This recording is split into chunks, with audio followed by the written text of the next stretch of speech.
মায়াপা উপস্থিত, আমাদের 1 নম্বর ওয়ার্ড বিএনপির সিনিয়র সহসভাপতি শাহ সাইফুল ভাই উপস্থিত, অত্র এলাকার আমাদের সবুজ ভাই উপস্থিত, যুবদল, ছাত্রদল, স্বেচ্ছাসেবক দল, শ্রমিক দল, অঙ্গ সহযোগী সংগঠনের নেতৃবৃন্দ, আমার সামনে প্রিয় মা বোনেরা, আসসালামু আলাইকুম।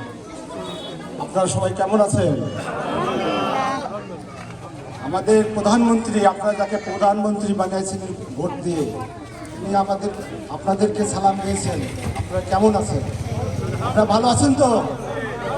উনি আপনাদের সঙ্গে দেখা করতে আসবে এই উপনির্বাচন হওয়ার পরে। যখন আসবে তখন অনেক কিছু নিয়েই আসবে বগুড়াবাসীর জন্য, আমাদেরকে কিছুই বলতে হবে না। এখানে আমাদের মাঝে উপস্থিত হয়েছেন আমাদের অত্র এলাকার বিশিষ্ট ব্যবসায়ী সাহিল শাহ।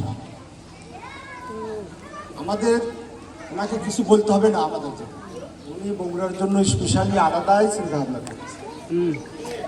ঠিক আছে, আমরা যে নির্বাচন করতে যাচ্ছি, আমাদের মার্কা ধানের শীষ, আর জামাত ইসলামের মার্কা দাড়িপাল্লা।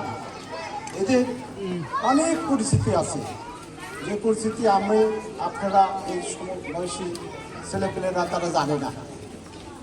যারা জানে জামাত সম্বন্ধে, তারা এখানে আছে, অনেক বয়স্ক মুরব্বীরা আছে, তাদের ইতিহাস তারাই বলতে পারবে। জামাতের ইতিহাস, জামাত কে, কই থেকে এসেছে, তাদের কি পরিচয় কি। জামাত সেই জামাত যে 1971 সালে যখন এই স্বাধীনতা যুদ্ধে বাংলাদেশের মানুষ ঝাঁপিয়ে পড়েছিল, তখন এই জামাত একমাত্র বিরোধিতা করেছিল যেন বাংলাদেশ কোনোদিনও স্বাধীন না। এই সেই জামাত। আপনারা এই তো ভাই বললো রাজাকার, তারা রাজাকার হিসেবে ছিল। আপনারা যারা এই মুক্তিযুদ্ধে বাংলা সিনেমা দেখেছেন বা দেখেন নাই, দয়া করে দেখবেন, তাহলে তাদের পরিচয় আপনাদের খুঁজে পাবেন। তারা আমাদের প্রিয় মা বোনদের ধরে নিয়ে যে তাদের হাতে দিল, লক্ষ লক্ষ মানুষকে তারা হত্যা করেছে। তারা আমাদের দেশের জন্য কি করে, তারা নিজেরাই নিজেদের জন্য ব্যস্ত। আপনারা কোনদিন দেখেছেন জামাত কোনদিন সাধারণ মানুষের পরিবারের সঙ্গে বিয়ে দিয়েছে ছেলে মেয়েকে? কোনোদিনও দেয়। ওরা বিয়ে দেয় জামাত। তাহলে ওরা কার জন্য চিন্তা হবে? ওরা ওদের চিন্তা, ওরা সাধারণ পাবলিকের কোনদিন চিন্তা ভাবনা করে না। জামাত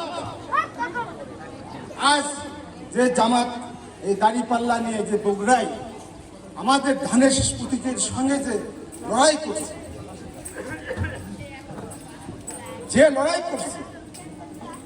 তাদেরকে বলি, আপনাদের যে দাড়িপাল্লার 2 পাল্লাতে মাপিন তো রেজাল্টের বাদশাহী করে, এক পাল্লায় আবেদুর রহমান ছেলে তুলে কার ওজন বেশি? এমনি ওজন দিয়েও পারবে না, দক্ষ কর্মতা দেখতেও পারবে না, যোগ্যতা দেখতেও তার কাছে ধানের কাছে।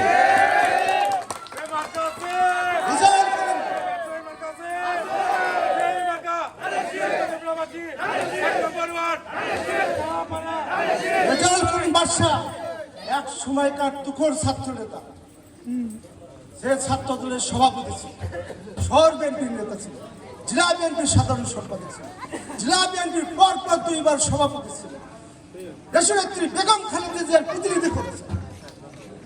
আর আব্দুর রহমান সোহেল ভাই, আপনি কি করেছেন? আপনি আপনার বাড়ির আশেপাশের লোকজনের জন্য কি করেছেন? আমরা যারা রাজনীতি করি আমরা জানি তার কি অবস্থা। যাই হোক, আমরা বগুড়ার মানুষ, আমাদের দায়িত্ব কর্তব্য আছে। আমাদের এই বগুড়ার উন্নয়নের স্বার্থে আমরা গত 12ই ফেব্রুয়ারিতে নির্বাচনে ভোট দিয়েছিলাম। এটা আবার আমাদের একটা কঠিন পরীক্ষা চলছে। আমাদেরকে ভোট সেন্টারে যেতে হবে। যে